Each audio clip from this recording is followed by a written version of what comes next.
एक जंगल में एक नन्हा खरगोश रहता था।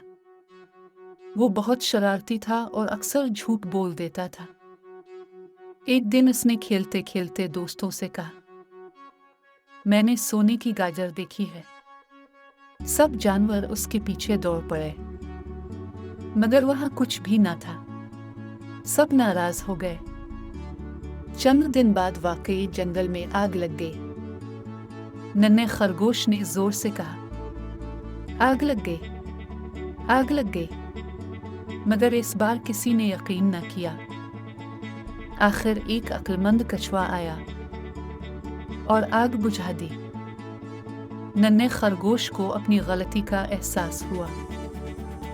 वो सबसे मुआफी मांगकर बोला, अब मैं कभी झूठ नहीं बोलूंगा। सब ने इसे मुआफ कर दिया और फिर सब अच्छे दोस्त बन गए।